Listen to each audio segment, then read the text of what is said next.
2026 തെരഞ്ഞെടുപ്പ് എന്ന് പറയുന്നത് അത് പിണറായി വിജയൻ്റെ നേതൃത്വത്തിലുള്ള തെരഞ്ഞെടുപ്പായിരുന്നു. പിണറായി വിജയനെതിരായിട്ടായിരുന്നു വിധി. അതുകൊണ്ട് പിണറായി വിജയൻ മാറണമെന്നുള്ളത് ഏറ്റവും അടിസ്ഥാനപരമായിട്ടുള്ള ഒരു കാര്യമാണ്. അടിസ്ഥാനപരമായിട്ടുള്ളൊരു ഈ പാർട്ടിയുടെ പ്രതിപക്ഷ നേതാവും ഈ പാർട്ടിയുടെ സംസ്ഥാന സെക്രട്ടറിയും മാറിയാൽ മാത്രമേ ഈ സംവിധാനം രക്ഷപ്പെടൂ എന്നവർക്ക് ബോധ്യമായിട്ടുണ്ട്. നമസ്കാരം. പുതിയ UDF സർക്കാർ അധികാരമേറ്റെടുത്തു. പ്രതിപക്ഷ നേതാവിൻ്റെ സ്ഥാനത്ത് മുൻ മുഖ്യമന്ത്രി പിണറായി വിജയൻ. പക്ഷേ പിണറായി വിജയൻ പ്രതിപക്ഷ നേതൃസ്ഥാനം പോലും രാജിവെക്കണം എന്നാവശ്യപ്പെട്ടുകൊണ്ട് കീഴ്ഘടകങ്ങളിൽ വരെ വളരെ വലിയ രീതിയിലുള്ള മുറവിളി ഉയരുകയാണ്. നിങ്ങൾ ഓർക്കുന്നുണ്ടാകും പിണറായി വിജയൻ്റെ മെഗാ തിരുവാതിര. ആ മെഗാ തിരുവാതിരയിൽ അന്നത്തെ ആഘോഷ കമ്മിറ്റിയുടെ ഭാരവാഹിയായിരുന്ന പ്രാദേശിക നേതാവ് തന്നെ പറയുന്നു പിണറായി വിജയൻ നേതൃസ്ഥാനം രാജിവെക്കണമെന്ന്.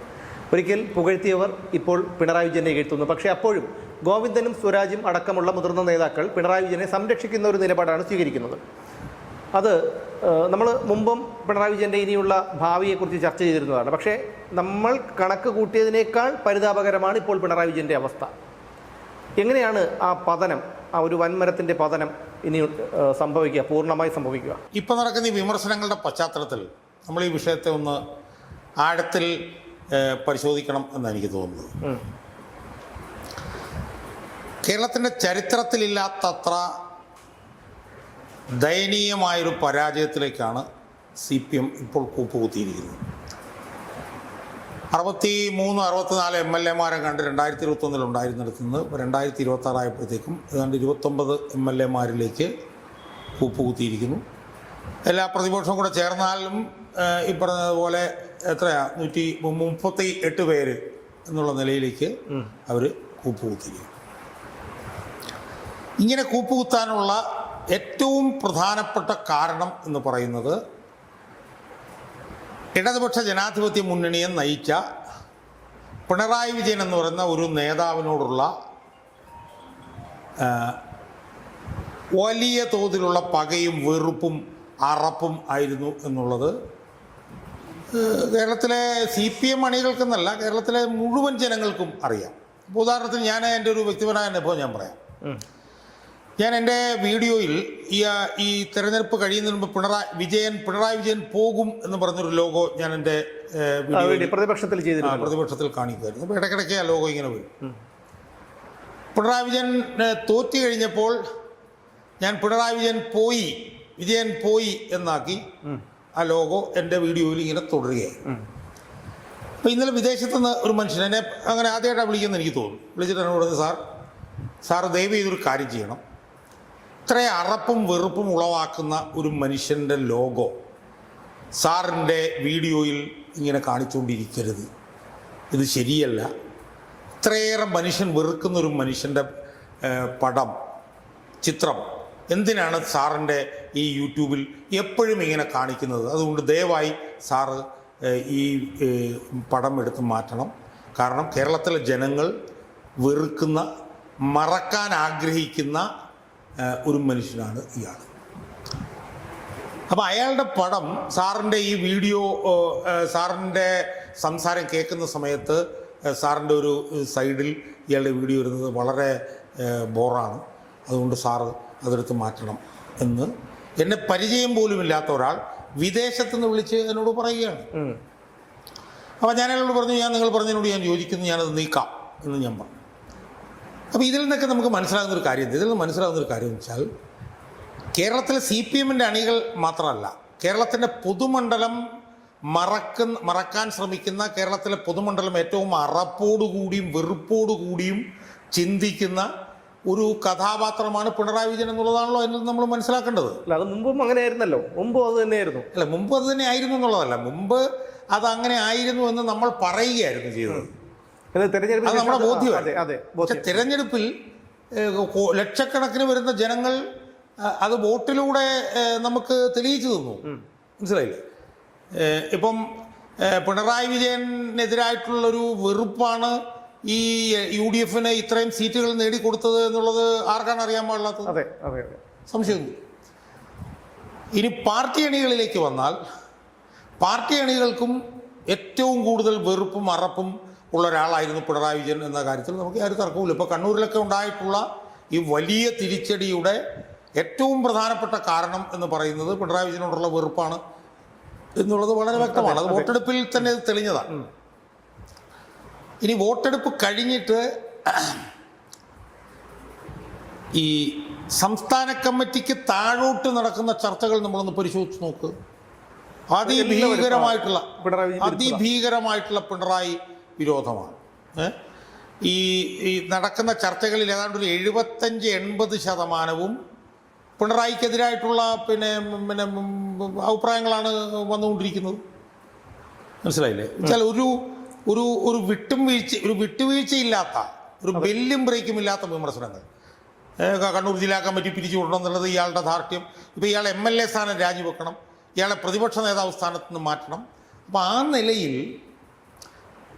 വലിയ തോതിലുള്ള വികാരം പാർട്ടി അണികളുടെ മനസ്സിൽ പിണറായി വിജയനെതിരെ ഉണ്ട് എന്നാണ് ആ ചർച്ചയിൽ നിന്ന് നമുക്ക് മനസ്സിലാക്കാൻ പറ്റുന്നത്. സ്വാഭാവികമായും അങ്ങനെയുള്ളൊരു മനുഷ്യനെ ഇപ്പോൾ നമുക്കറിയാമല്ലോ, ഇപ്പോൾ പിണറായി വിജയൻ്റെ നേതൃത്വത്തിലാണ് തെരഞ്ഞെടുപ്പ് നടന്നത്. പിണറായി വിജയനാകുമായിരുന്നു ഈ സർക്കാർ അധികാരത്തിൽ വന്നിരുന്നെങ്കിൽ വീണ്ടും മുഖ്യമന്ത്രി. ഈ പ്രായപരിധിയിൽ പോലും ഇളവ് നൽകിക്കൊണ്ടാണ് രോഗാതുരനും വയോവൃദ്ധനും അഴിമതി ആരോപണ വിധേയനുമായിട്ടുള്ള പിണറായി വിജയനെ പിന്നെ LDF നയിക്കാൻ പാർട്ടി തീരുമാനിച്ചത്. തെരഞ്ഞെടുപ്പ് പ്രചരണവും മുഴുവൻ അയാളുടെ നേതൃത്വത്തിലായിരുന്നു. ഈ പരസ്യ പ്രചരണങ്ങളൊക്കെ അതിൽ മുഴുവൻ നിറഞ്ഞു നിന്നത് അയാളായിരുന്നു. സ്വാഭാവികമായും അയാളുടെ നേതൃത്വത്തിലാണ് തെരഞ്ഞെടുപ്പ് നടന്നത് എന്നുള്ളത് കൊണ്ട് തിരഞ്ഞെടുപ്പിൽ പരാജയമുണ്ടാകുമ്പോൾ ആ പരാജയത്തിന് ഉത്തരവാദിത്വം അത് പാർട്ടിക്കാണ് എന്നൊന്നും പറഞ്ഞതിനകത്ത് യാതൊരർത്ഥമില്ല. അതൊക്കെ അസംബന്ധമാണ്. പാർട്ടിക്കാണ് ഉത്തരവാദിത്വം, ഒറ്റയാൾക്കല്ല എന്നൊക്കെ പറയുന്ന അബദ്ധമാണ്. നമുക്കറിയാമല്ലോ, പിണറായി വിജയനെ കേന്ദ്രീകരിച്ചാണ് നടന്നത് മുഴുവൻ. സ്വാഭാവികമായും അയാൾ മാറുക എന്നുള്ളത് ഒരു സ്വാഭാവികമായൊരു നടപടിക്രമം മാത്രമാണ്. നമ്മളിപ്പോൾ 2004 മുതൽ നമ്മൾ ഇങ്ങോട്ട് നോക്കിയേ. 2004 ലോക്സഭാ തെരഞ്ഞെടുപ്പിൽ CPM 19 സീറ്റ് കിട്ടി. ലോക്സഭാ തെരഞ്ഞെടുപ്പിൽ, നിയമസഭാ തെരഞ്ഞെടുപ്പ് പോലുമല്ല.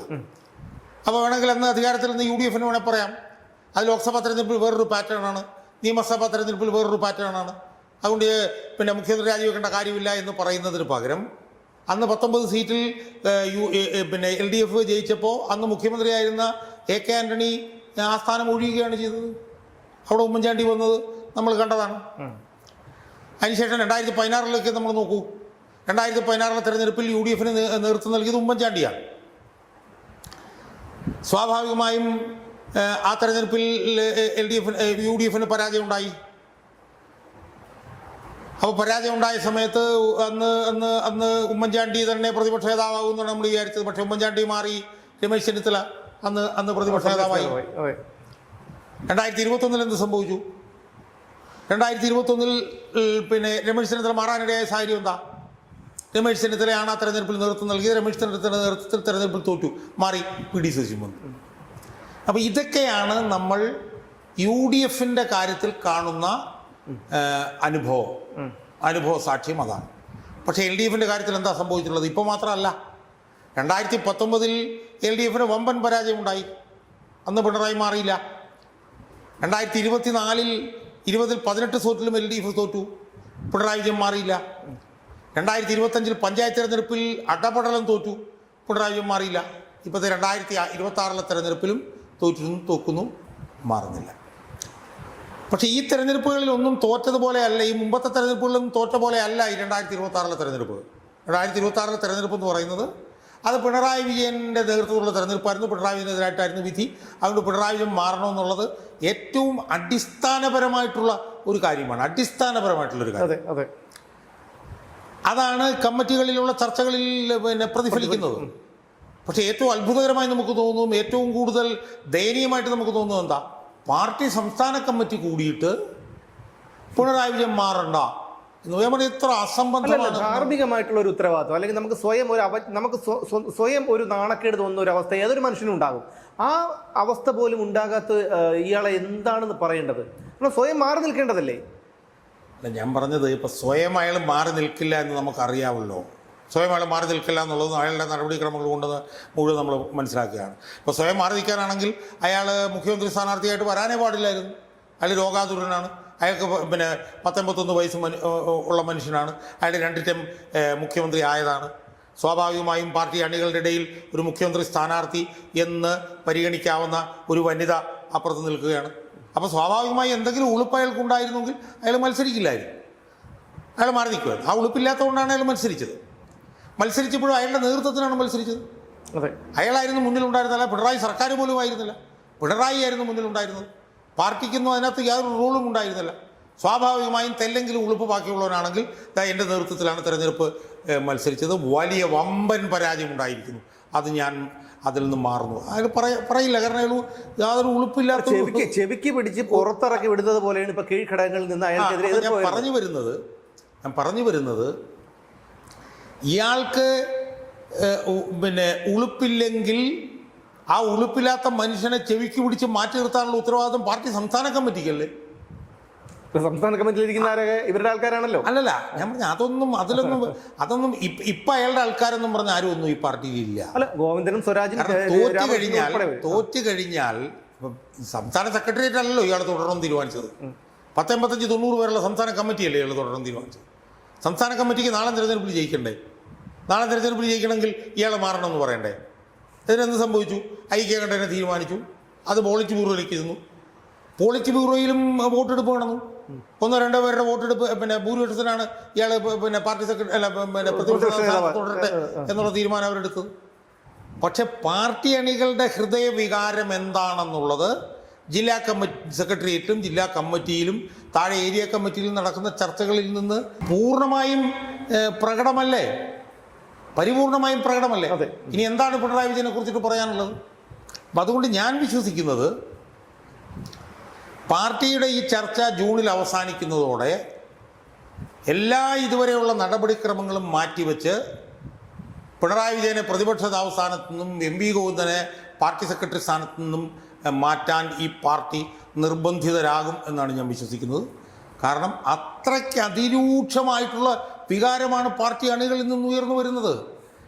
അവർ വോട്ട് ചെയ്ത് അവർ തിരസ്കരിച്ചൊരു മനുഷ്യനെ, വോട്ട് ചെയ്ത് അവർ റദ്ദാക്കിയൊരു മനുഷ്യനെ അവരുടെ തലയിൽ കൊണ്ടുവന്ന് അടിച്ചേൽപ്പിക്കാൻ ശ്രമിക്കുന്നു എന്ന് പറയുന്നത് അവരുടെ എതിർപ്പും പകയും രോഷവും പ്രതിഷേധവും 10 മടങ്ങ് വർദ്ധിപ്പിക്കാനേ ഇടയാവൂ എന്നുള്ള കാര്യത്തിൽ ആർക്കാണ് തർക്കം?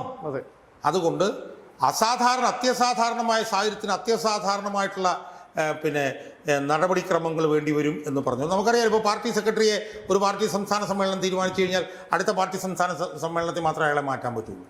ഒരു പ്രതിപക്ഷ സാറിനെ നിയമിച്ചു കഴിഞ്ഞാൽ 5 വർഷം കഴിഞ്ഞാൽ മാറ്റാം. ആ നടപടിക്രമങ്ങളൊക്കെ ഇവിടെ കാറ്റിൽ പറക്കാൻ പോവുകയാണ്. ഒരു സംശയവും കാര്യത്തിലില്ല.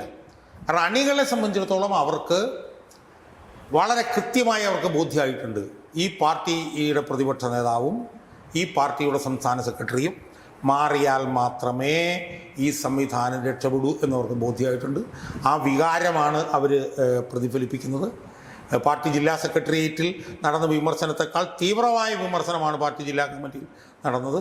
അതിനേക്കാൾ തീവ്രമായ വികാരമാണ് ഏരിയ കമ്മിറ്റിയിൽ നടക്കുന്നത്. അതിനേക്കാൾ തീവ്രമായിട്ടുള്ള വികാരം ലോക്കൽ കമ്മിറ്റിയിൽ നടക്കും. ഏറ്റവും തീവ്രമായിട്ടുള്ള വികാരം പാർട്ടി ബ്രാഞ്ചുകളിൽ നടക്കും. ആ ചർച്ചകൾ പൂർത്തിയാക്കുന്നതോടുകൂടി ഇവർ രണ്ടുപേരും സ്ഥാനഭ്രഷ്ടരാക്കപ്പെടും എന്നുള്ള കാര്യത്തിൽ ആരും തർക്കവുമില്ല.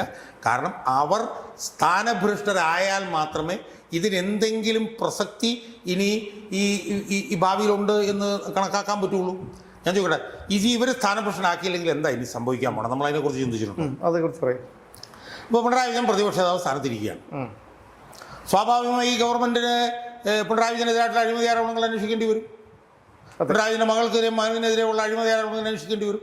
അന്വേഷിച്ചില്ലെങ്കിൽ ഈ ജനരോഷം UDF സർക്കാരിനെതിരെ വരും. സ്വാഭാവികമായും ആ അഴിമതി ആരോപണങ്ങൾ അന്വേഷിക്കുമ്പോൾ ഇയാൾ പ്രതിപക്ഷ നേതാവ് സ്ഥാനത്തിരിക്കുന്നു എന്ന് വരുമ്പോൾ അയാൾ വിവസ്ത്രനാവും, അയാളുടെ തുണി ഉരിഞ്ഞു പോകും. മനസ്സിലായില്ലേ? അതുകൊണ്ട് തന്നെ ഈ ചർച്ച അവസാനിക്കുമ്പോൾ ഒരു സംശയവുമില്ല, ഇവർ രണ്ടുപേരും ആ സ്ഥാനത്ത് നിന്ന് മാറും എന്ന് തന്നെയാണ് ഞാൻ ഉറച്ചു വിശ്വസിക്കുന്നത്.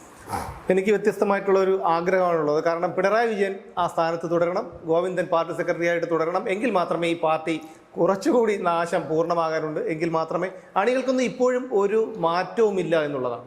അവർ വീണ്ടും അവരുടെ ആ പഴയ ഭാഷ, ഭീഷണിയുടെയും ചട്ടമ്പിത്തരത്തിൻ്റെയും ഊച്ചാളിത്തരത്തിൻ്റെയും ഭാഷയാണ് അവരിപ്പോഴും പ്രയോഗിച്ചു കൊണ്ടിരിക്കുന്നത്. ഇതൊക്കെ ഈ പാർട്ടിക്ക് ഇത്രയും വലിയ അവമതിപ്പുണ്ടാക്കി. മുതിർന്ന നേതാക്കൾ പോലും പാർട്ടിയിൽ നിന്ന് പുറത്തു പോയി മത്സരിച്ച് ജയിച്ചു. നമ്മൾ ഒരു കാര്യം കാണേണ്ടത്, ഈ പറഞ്ഞ വിഭാഗത്തിനെ ഒന്നും അണികളായിട്ട് നമ്മൾ പരിഗണിക്കരുത്.